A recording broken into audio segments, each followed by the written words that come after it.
మెదక్ జిల్లా రామాయంపేట మండల కేంద్రంలోని సాంఘిక సంక్షేమ బాలికల వసతి గృహం అధ్వాన్నంగా మారింది.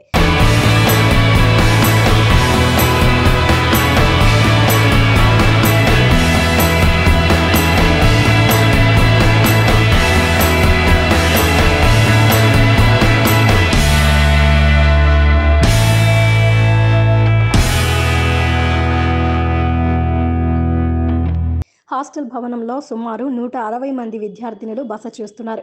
గత 3 రోజులుగా కురుస్తున్న భారీ వర్షాలతో పైకప్పు నుండి నీరు కారడంతో 4 రూములలో విద్యార్థులు తీవ్ర ఇబ్బందులు ఎదుర్కొంటున్నారు. తమ బట్టలు, పుస్తకాలు నీటిలో తడిసిపోతున్నాయని ఆవేదన వ్యక్తం చేశారు.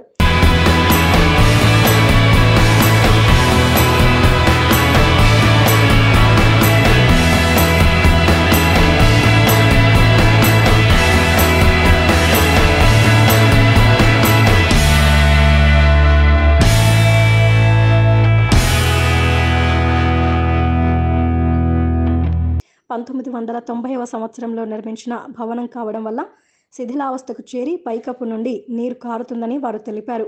ప్రభుత్వం వెంటనే స్పందించి బాలికల హాస్టల్ వసతి గృహం నూతన భవనం నిర్మించాలని కోరుతున్నారు.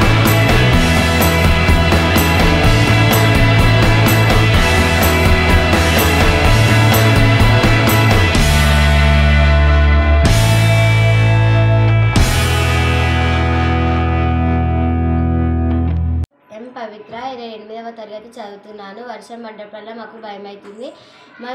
మా రూమ్లన్నీ ఒరుస్తున్నాయి. మేము పడుకునేటప్పుడు బకెట్లు పెట్టి పడుకుంటున్నాము. వర్షం పడ్డప్పుడల్లా మాకు భయం అవుతుంది. డైనింగ్ హాల్ కూడా ఒరుస్తుంది. ఎప్పుడు గూలేది తెలియదు. వర్షం పడిన నీళ్ళన్నీ హాస్టల్ లోపలికి వస్తున్నాయి. కించి పెచ్చులు రాలుతున్నాయి. వర్షం నీళ్ళు కూడా కారుతున్నాయి. రజిత, నేను 9వ తరగతి చదువుతున్నాను. మా హాస్టల్లో వాటర్ రావడం వల్ల రూమ్ మొత్తం కురుస్తున్నాయి. పండుకోవడానికి కూడా ఇబ్బంది అవుతుంది. బకెట్లు పెట్టుకొని పండుకుంటున్నాం. లంచ్ చేయడానికి కూడా మస్తు ఇబ్బంది అవుతుంది. వాటర్ పడుతున్నాయి. అవి కూడా మొత్తం కూలిపోతున్నాయి. భయం అవుతుంది. చిన్న చెల్లెలు అయితే కొంచెం భయపడుతున్నారు. బట్ ఇబ్బంది అవుతుంది. రూమ్లలో చల్లగా ఉంది. గోడలకు కూడా విధన అంతా అంటుకుంటుంది. డైనింగ్ హాల్లో మొత్తం ఇదవుతుంది. కూర్చొని లంచ్ చేయడానికి కూడా ఇబ్బంది అవుతుంది.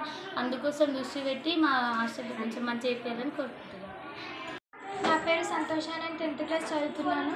మా హాస్టల్ వర్షం పడ్డప్పుడల్లా చాలా ఉరుస్తుంది. మొత్తం తేమొస్తుంది. హాస్టల్ మొత్తం బయట గ్రౌండ్లో కూడా మస్తు వాటర్ నిండుతున్నాయి.